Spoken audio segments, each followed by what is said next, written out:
Hello and welcome to Forever Rugby on Forever Sports. For today's URC Round 17 review, the URC was back in action this past weekend as we move into the final 2 weeks of the group stage before we're moving into the playoffs, and a lot of big ramifications with the results from this weekend, particularly with some of the Essex sides and the Welsh sides.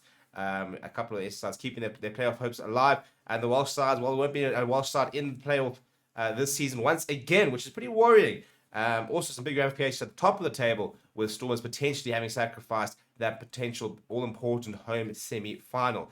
Before we look at the results and some of the performances, please do smash the like in the video. Please do subscribe to the channel as well.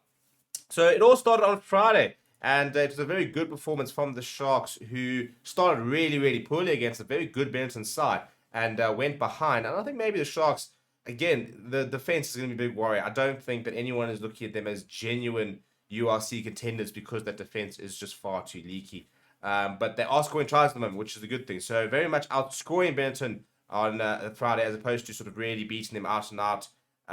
Just a lot of worries with regards to how easy it is to score points against the Sharks, isn't it?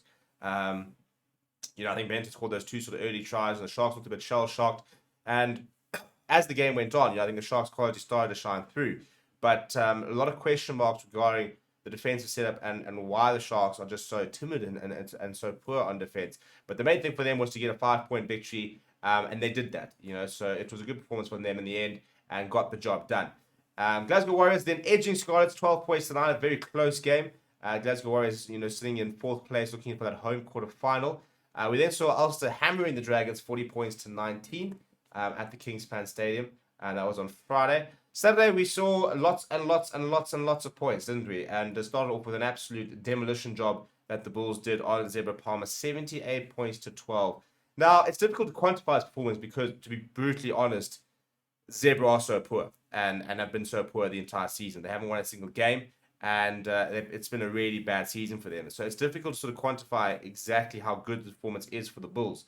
But one thing I will say is that this is a side that has not won a lot of games of late and really been struggling. And so for them to be able to just be able to respond and be able to score, I think it was like 11 tries, something like that, 11, 12 tries, and win by, a 60-plus margin would have been a huge confidence boost for the Bulls because they've really been struggling and haven't won a UFC game since January. And they were at risk of potentially dropping out of the top 8 if they didn't be careful in the next 2 weeks. So they've got a big test against Leinster this weekend. Although I think that I think they will have enough to do it. And then speaking of Leinster, an absolute disaster class. 20 minutes from the Lions allowed a very young, inexperienced Leinster side to actually beat them at home, 36 points to 39. The Lions were in charge. They were up by 15 points with less 20 minutes to go and had a 2-man advantage, and yet still managed to let Leinster back. So I said this in my review. As I said, Leicester played well, and credit to them, and credit to a lot of youngsters for the heart they showed, and I think that you could be very excited about the future of Leinster if you look at the talent they have.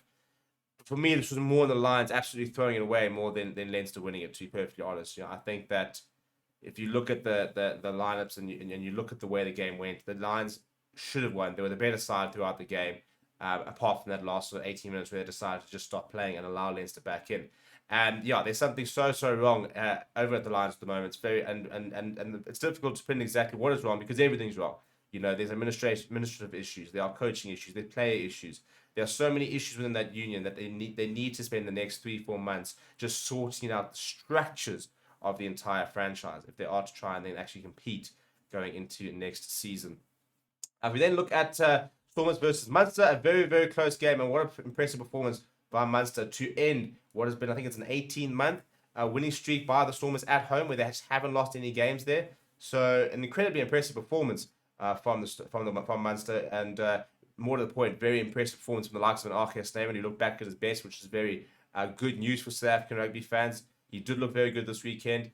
Peter Marnie as well. Stormers just didn't really look, gel. Marnie Leibach left a lot of points off the tee, getting a lot of flack, which I think is probably a little bit unfair given how good he has been throughout the season. But just not particularly good off the tee, and that was the difference. All of a sudden, they find themselves in 3rd place, and if Ulster were to win this weekend, they will solidify 2nd place, and Stormers would have to go away in the semi-finals, potentially, if they make it. Edinburgh versus Ospreys. Edinburgh getting quite a comprehensive victory there, 45 points to 21, and then Connacht finishing the weekend with 38 points to 19 win over Cardiff. So we go look at the table, and this is where it gets so important. So Leicester at the moment can't finish lower than first. They've already wrapped it up. That is why they've sent a bit of an academy side out to South Africa. Ulster have got a 1-point advantage on the Stormers. So, but they've also got a very good points difference. So basically, a win should secure them that top that second spot. The Stormers, they're going to have to hope that Ulster lose the last game, and they're going to have to win it and to try and overtake them. Glasgow Warriors in fourth place. Again, a win for them would solidify that spot, but a loss would potentially allow Munster to sneak in if Glasgow Warriors were to not get any points out of that loss there. Cardiff Rugby sitting in sixth place. They don't have to, and basically they're safe over there. Sharks are mathematically pretty much safe in that top 8. Benson would have to, Sharks would have to lose pretty heavily, and Benson would have to win, emphatically, in order for this to really sort of swap out. So the top 8's pretty much all but confirmed. Bulls solidifying their spot there again. They have to go and beat, and we want to go and beat Leinster, but they can't really get into that top 4. So as we said, no Welsh sides there. If you look at Cardiff sitting in 11th place, they're the highest ranked Welsh side with 39 points. So they will probably, I think it's Cardiff versus Ospreys actually this weekend, and potentially the winner of that will win the Welsh Shield and get the Champions Cup spot. So for example, the Sharks and Bulls are now playing for Champions Cup spots because they need to try and get themselves ahead of Connacht. So that because obviously there has to be a Welsh side in the Champions Cup, so Cardiff will replace the lowest ranked URC side. So basically they'll go. If the Champions Cup winner is a URC side and the Challenge Cup winner is a URC side, if those two get qualification, then the winner of all the shields, for example, including the Italian Shield, and then sort of the next best ranked URC side. So it's not necessarily the top 8 that do get Champions Cup places.